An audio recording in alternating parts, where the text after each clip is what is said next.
Mga kaparokya, sino sa inyo nakapanood ng Eat Bulaga kanina? So may binago nga po sa format ng Sugod Bahay. And of course mga kaparokya, kanina po ay napanood natin yung anak ng Aldab sa Kalye Serye. Sila po ay isa sa participants ng The Age is Right. Yan po ang ilan sa pag-uusapan natin mga kaparokya. Pero bago natin talakayan yan at bago natin ibahagi sa inyong papremyong ibinigay ng dalawang noontime show ngayong araw po ay umpisa po muna natin ang online viewership ng dalawang pananghaliang programa, ang Eat Showtime at ang Eat Bulaga ngayong araw po ng Biyernes, February 17, 2026. So magpapakilala po muna ako sa inyo mga kaparokya kung ako pala si Mervin, ang tao sa likod ng YouTube channel na Kaparokya TV. Kamusta kayo mga kaparokya? Naway nasa mabuting kondisyon po kayo or maganda po ang inyong kondisyon habang pinapanood nyo po ang video ko na ito. So uminom po tayo mga kaparokya ng maraming tubig. Kumbaga, stay hydrated po tayo nang sa gayon ay makaiwas po tayo sa heat stroke dahil nga po sa init ng panahon. So mga kaparokya, humihiling ako sa inyo na pakisubscribe ang aking YouTube channel. Pakilike and share nyo na rin sa gayon ay mas dumami po pong makapanood ng mga in-upload po natin video araw-araw. Maraming salamat po at sobrang na-appreciate ko po kayo mga kaparokya. At huwag niyo pong kalimutan mga kaparokya na i-follow ang aking TikTok account named Kaparokya TV. May kita po dito sa screen ang aking TikTok account and of course ang aking Facebook page named Mega TV. So please naman po mga kaparokya, paki-follow po ang aking TikTok account at ang aking Facebook page. So tulad po ng inaasahan natin mga kaparokya ay wala pa rin po sa Eat Showtime ang Alcavoga Star Vice Ganda at si Ann Cortez. Sa kabilang banda naman po mga kaparokya, wala naman po si Paulo Ballesteros, Wally Bayola at Ryan Agoncillo para sa Eat Bulaga. Si Ryan Agoncillo mga kaparokya ay meron na po or nag-i-start na po ata ang taping ng The Good Doctor na magiging teleserye nga po sa TV5. At si Wally Bayola mga kaparokya, alam naman po natin na nagpapagaling nga po sa kanyang injury sa paa. Kaya kay Paulo Ballesteros ay wala po tayong information or wala po tayong ibibigay na update with regarding nga po sa kanya. So, una po natin patagalin mga kaparokya, tara ating alamin ang online viewership ng dalawang bigating noontime shows. Para sa Eat Bulaga Under TVJ Facebook page na may 4 million followers at sa Eat Showtime naman po na may 19 million followers. So, sa oras na 1:59 PM, ang Eat Showtime po ay may kasalukuyang segment na tawag ng tanghalan. So hanapin po muna natin ang live ng Eat Showtime, samantalang ang Eat Bulaga naman po ay may segment na Gimme 5. So dito makita po natin na ang Eat Showtime po ay may 1,000 viewers, samantalang ang Eat Bulaga naman po ay may 3,100 live viewers. So again, sa oras na 2 PM, ang Eat Showtime ay may 1,000 viewers, samantalang ang Eat Bulaga po ay may 3,100 live viewers. So dito makita po natin na lamang ng 2,100 views ang Eat Bulaga sa Eat Showtime, meaning ay wagi ang Eat Bulaga sa Facebook Live against sa Eat Showtime. So magawi tayo sa TV Network YouTube channel ng dalawang noontime shows. Para po sa Eat Showtime under GMA Network YouTube channel na may 41.1 million subscribers at sa Eat Bulaga naman po under po yan sa TV5 YouTube channel na may 2.76 million subscribers. So sa oras na 2:01 PM ang Eat Showtime under GMA Network, sila po ay may live viewers na 31,000 viewers. Ang Eat Bulaga naman po under TV5, sila ay may 19,000 viewers. So again, sa oras na 2:01 PM, ang Eat Showtime po under GMA Network, sila po ay may 31,000 viewers at ang Eat Bulaga naman po under TV5 ay may 19,000 live viewers. So dito lamang pagdating sa TV Network YouTube channel, ang GMA sa TV5 ng 12,000 viewers. So magawi tayo sa main YouTube channel ng dalawang noontime shows. So para po sa Showtime under ABS-CBN at Showtime na may 2.78 million subscribers at sa 8 Bulaga naman po under 8 Bulaga TV VJ YouTube channel na may 1.8 million subscribers. So sa oras na 2:02 PM ang It's Showtime, sila po ay may 58,000 viewers. Ang 8 Bulaga naman po sila ay may 110,000 viewers.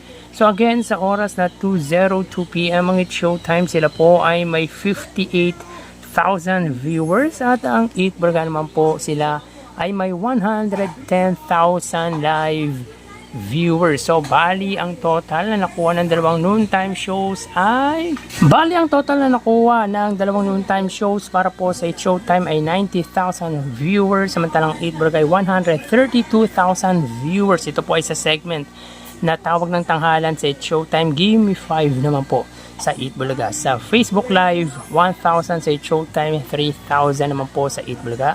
Sa TV Network YouTube channel, 31,000 sa It's Showtime at 19,000 sa 8 Bulaga. Yan po ay sa GMA at sa TV5. At sa main YouTube channel, 58,000 sa It's Showtime at 110,000 views naman po sa 8 Bulaga. So dito mga kaparokya ay 42,000 views ang inilamang ng 8 Bulaga sa It's Showtime. So tambak or landslide nga po ang inaabot ng It's Showtime pagdating sa online viewership ngayong araw po ng Biyernes.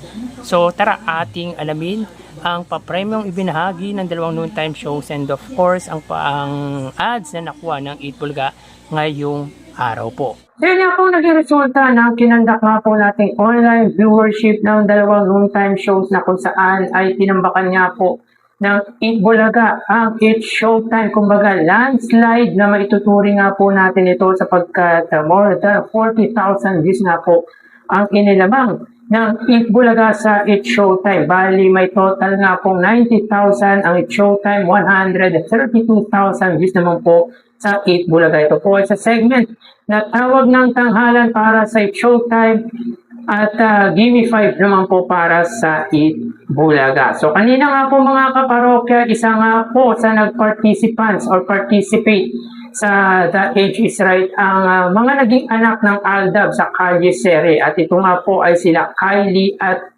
Kendall. So muli po silang nagbalik sa 8 Bulaga para maging participants nga po sa The Age is Right. So noong time ng Calle Serie ay sila nga po ang naging anak ng Aldab, nina Alden Richards at Maine Mendoza. At ngayon po mga kaparokya ay 9 years old na nga po ang kambal na sina Kylie at Kendall. So grabe mga kaparokya, dalaga na po ang mga naging anak nina Alden Richards at Maine Mendoza or Aldab sa Calle Serie. It was nice to be back para sa naging anak nga po ng Aldab sa Calle Serie na sina Kylie and Kendall. So kanina nga po sa Sugod Bahay ay panibagong format nga po ang ginawa ng 8 Bulaga na kung saan ay sa studio po sila or sa studio nga po sinagawa ang Sugod Bahay at ang title nga po nito ay Sugod Bahay Mga Kapatid Summer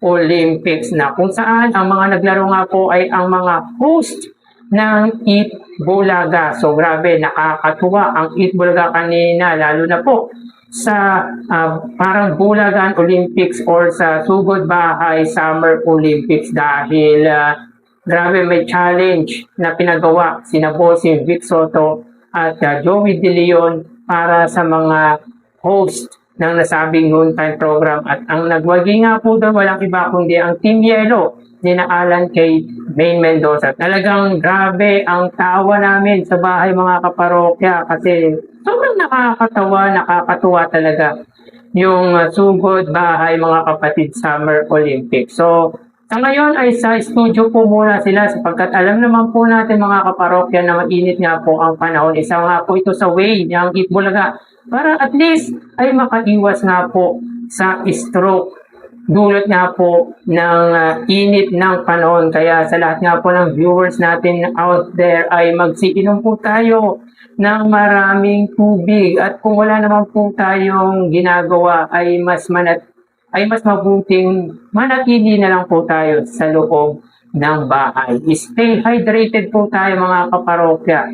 So, yun nga po mga parokya, kanina nga po ay meron pong 35,000 pesos na ipinamahagi ang It's Showtime. So, sa Laro-Laro Pick ay may 20,000 sapagkat hindi nga po nasagot ni Lassie ang tamang kasagutan sa tanong sa jackpot round. Samantala sa tawag ng tanghalan ay 15,000 pesos. So, in 5 days episode mga kaparokya, ang It's Showtime po ay may total prizes given at 302,000 pesos. Nung Lunes nga po ay 65,000. Nung Martes ay 77,000. Nung Miyerkules ay 65,000. Kahapon nga po ay 60,000. At ngayon po ay 35,000 pesos. Samantala sa Eat Bulaga mga kaparokya, sila po ay nakapamahagi ng total of 130,000 pesos.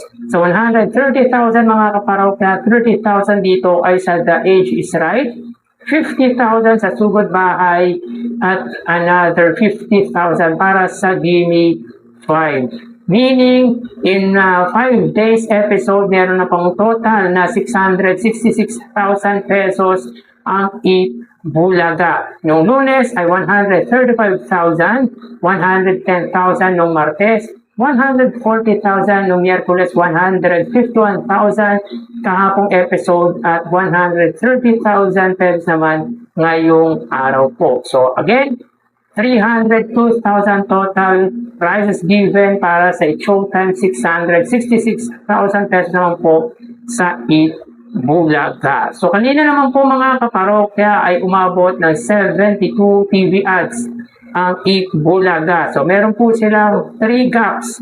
Sa unang gap at ikalawang gap, meron po silang 25 TV ads at sa pangatlong gap ay 22 TV ads. So meron pa pong last gap na commercial load ang Eat Bulaga. Kala ko ay 50 ads lang po ang makukuha ng Eat Bulaga.